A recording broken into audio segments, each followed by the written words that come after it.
Hi అండి. రాణమ్మ చేతి వంటలో ఈరోజు అయితే సముద్రపు ఎంటకాయలు అంటండి. ఇవి తెచ్చారు. ఇవన్నీ క్లీన్ చేసి ఇలాగైతే ఇచ్చారండి. నేను ఇప్పుడు వీటితోటి కర్రీ రెడీ చేస్తాను. వీటినైతే ముందుగా ఉప్పు పసుపు వేసి కడిగేస్తాం.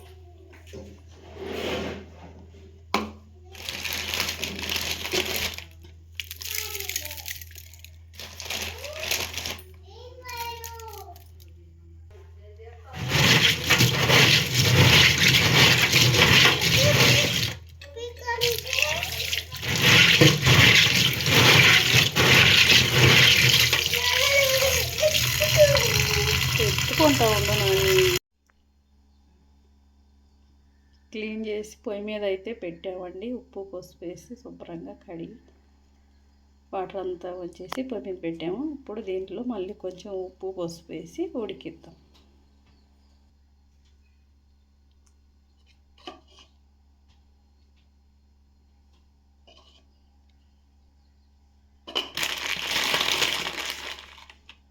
పసుపు కొద్దిగా ఉప్పు కొద్దిగా వేసి ఉడికిద్దాం.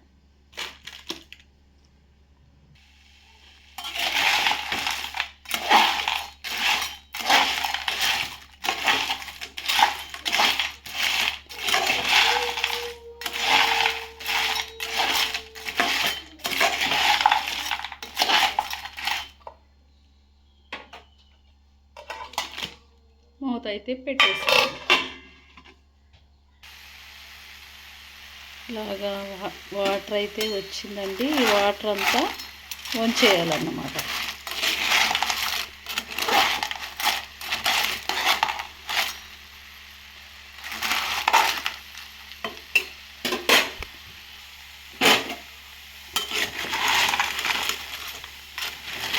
వాటర్ అంతా వంచేసామండి. ఇలాగా ఇప్పుడు ఇది వేరే గిన్నెలో తీసుకొని అది ఈ గిన్నెను క్లీన్ చేసుకొని మళ్ళీ కోపెట్టుకుని కళాయి అయితే కడిగేసి క్లీన్ చేసి పెట్టేసి మళ్ళీ ఆయిల్ అయితే పోసేసానండి.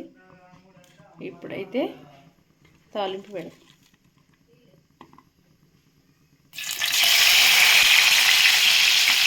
ఉల్లిపాయలు, పచ్చిమిరపకాయలు, కరివేపాకు,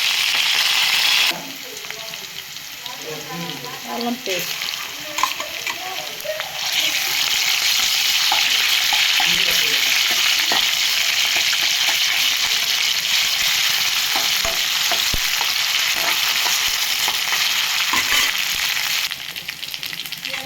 మసాలా, అల్లం ఉల్లిపాయలన్నీ వేగినాయండి. ఇదైతే బిందులో వేసేస్తాం.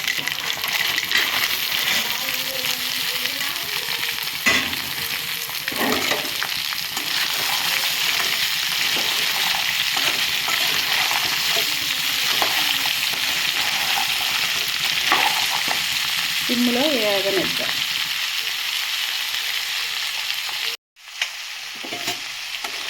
ఇవైతే బాగా మగ్గాయండి సిమ్లో. ఇప్పుడైతే టమాటాలు వేసేస్తాం.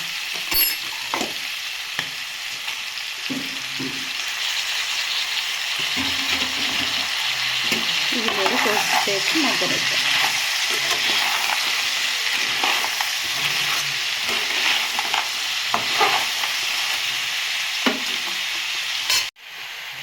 టమాటాలు కూడా మగ్గాయండి.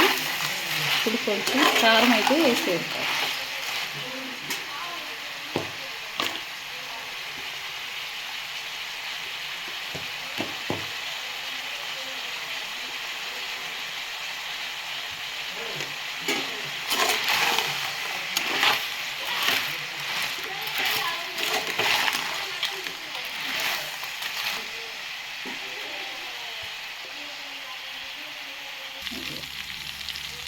అయితే ఇలా బాగా వేసేయండి. ఇప్పుడు వీటిలో కొంచెం 2 రెక్కలు కొద్దిగా పులుసు అయితే చుట్టుకొని తీసాండి.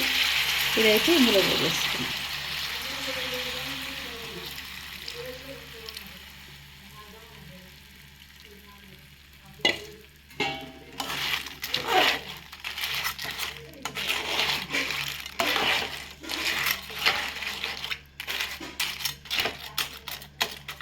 మొత్తం ఇది కూడా ఎగిరిపోయేలాగా ఉడకనిద్దాం.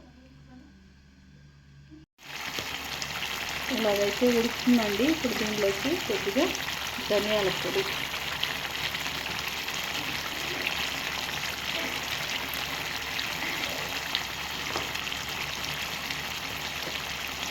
కొద్దిగా కొబ్బరి పొడి,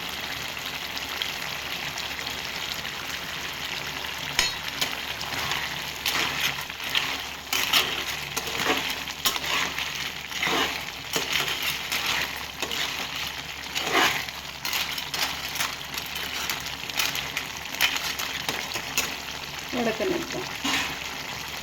కొంచెంసేపు ఉడకనిద్దాం. మూతతో పెట్టేస్తాం.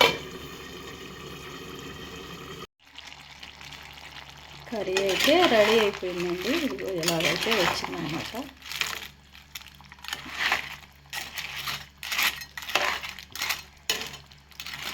అంతేనండి. ఈ వీడియో కానీ నచ్చినట్టయితే ఒక లైక్ చేయండి.